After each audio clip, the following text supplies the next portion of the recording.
Welcome back to Challenge Dubai. My name is Bob Babbitt, and with us, one of my favorite people on the planet, Meredith Kessler. Hi, Gosh, Bob. it's been so long. I know, it's been a whopping day and a half. Makes me so happy. Now, did you have fun at our Tripalooza? I had a blast. We had a blast at Tripalooza. It was a first-class event. Thank you so much. What I love is that Meredith didn't just come and bring her husband. She brought 46 of her favorite guys from Everyman Jack. That's pretty cool. That's right. They were the best, and they had so much fun They getting them out huh? of the spandex and getting them in suits their last day at camp. They looked looked good. It. They were all did. dressed up. I have to say, yes. So you had a phenomenal year last year, which is why you were honored at Tripalooza with winning the U.S. Pro Championship 70.3 for the second time in a row, and for winning Ironman Arizona on your 11th try, yeah. and for kicking off the season with Ironman New Zealand, which you've won how many times now? We'll be trying to go for a 4-peat, so 3 times. So 3 in a row you've won? Yeah, oh yeah. my God, going for a 4-peat. So when you look at a race like this is obviously very early in the season. Yes. What type of expectations do you have for this? Well, you know, I've kept the kind of ball rolling because we did Bahrain. Yes, and then in December, Yeah, in December after Arizona, which was, yes, my 11th try. It did take its toll out of me come Bahrain, I think. Yeah. And then we opened the 2015 season with Auckland. Yes, and which so you won. I'm just kind of kicking it, rolling that into Challenge Dubai. So this is a marquee race, as you know. Yes. And it's been on my radar since it was announced, and I think it's a perfect setup for Ironman New Zealand next weekend. At my age now, I can do a full, or rather a half and then a full, but it's much harder to do a full and then a half. I was going to say, because when you're doing a half after a full, you're going after a lot of these Olympic distance gals and 70.3 specialists. That's right. Who are, they're flyers off the bike. They have those fast twitch muscles. Yeah. You know what I mean? Yeah. Yeah. So how do you prepare when you know you're going to 70.3 after you're doing an Ironman? Do you have to choose one or the other when you're preparing? I'm assuming the Ironmans mean more to you at this point. They do, because of course Kona is always a focus. Yes. But this, I put this training. Was this meaning pretty high priority? I put the speed specific training well before my Ironman training, if you will. When I say that, it's not like I have 10s and 20, 100-mile rides on my legs right now. I have more of the speed work, the fine tuning. You need your top end. You really do. You really do. And it's not like you need to do another 100-mile bike ride, right? You understand how to do that. And it's funny because we were talking earlier in there. Come on. about, I was talking to Javi about that.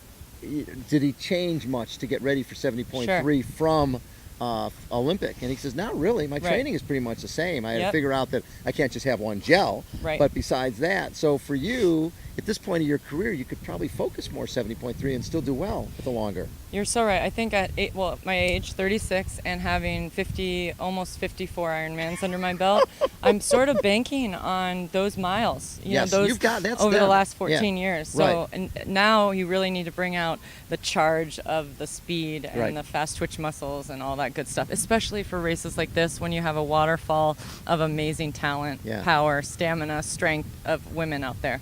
The sport has changed significantly from the perspective it used to be October, well, maybe not for you, but mostly October was it, and then after it was sort of a little downtime, and then you had Arizona, but it was sort of dribs and drabs in terms of events. Now there's 12 months of racing, and you sort of choose what your focus is going to be. Absolutely. People usually shut it down in October. They take 2 to 3 months off, bring it back. Even March, even April was early. Right. Now it's like, here we are, February, and we've already raced. Some have already raced a couple times in the past 2 to 3 months. Right. So I think that's pretty rad. So it's changed that way, and then it's changed because the talent is outrageous. The bar keeps raising every single year. The start lists keep getting more stacked every single race. It's really cool, and it's an evolution. Have you seen a big change in terms of the depth of the women's fields in the last few years? Oh, heck yes. Yes. I mean, you have, I actually looked at the start list of this, and you have Leanne and I are the older ones. When I say older, we're 36. We are not that old. I'm just saying. But then you have Daniela Rife, who's amazing. I mean, I am over almost a decade older than her, and she hasn't even hit her prime yet, which is pretty cool. thank God I'll be well retired, P.S., by the time she's like in her 30s. But anyways, all these women ages 25 to 36 are all towing the line for this really marquee race and going to give it their all. You were a businesswoman. Yeah. And moved from businesswoman into this world of endurance sports. Ever gosh, I should have stayed in that?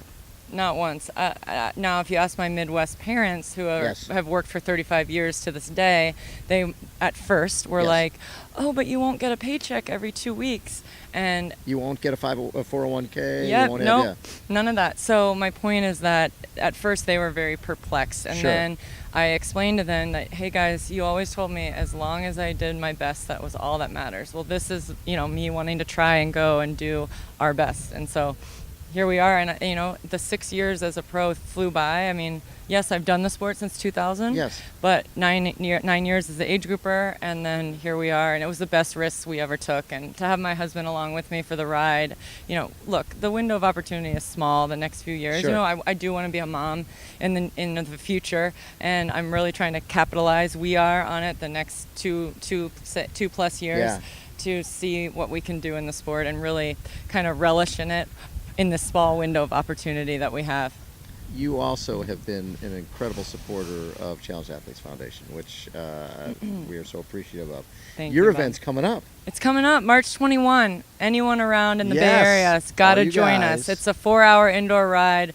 I'll kick your butt for that 4 hours, and then we have a penthouse reception with a live auction.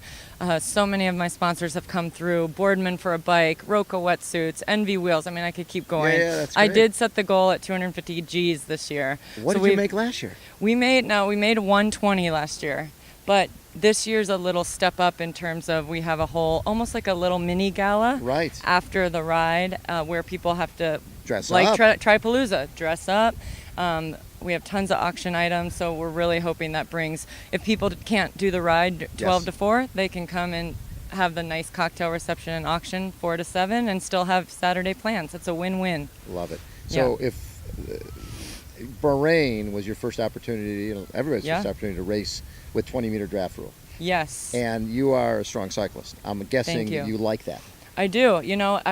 I do, as long as I can really, I'm so used to 12 meters. Yes. I really need something on the side. I would like something on the side to know 20. I am nervous about, wait, am I only 17 or am I only 19? I'm worried about that. But having done, experienced it a little bit in Bahrain, I think we have a consensus of what 20 meters is. So it's great for drafting purposes because, as you know, you get a draft at 12 meters. No question. Yeah. No question. And it looked like a real time trial to me when I watched it in Bahrain. It looked like people were on their own, doing their own race. And one of the things Tim Reed said was, that everybody's getting off the bike tired. Oh, because nobody's sitting in. That's completely true. And this flat and fast course, it's like a double whammy. Right. Yeah. Meredith, thanks so much for taking time and for dressing up. I should dress up. I don't try know what to be presentable for Bob Babbitt. As well you should. Again, Meredith Kessler has been our beautiful and spectacular guest. This is Challenge Dubai. My name is Bob Babbitt. Hold on, we'll be right back.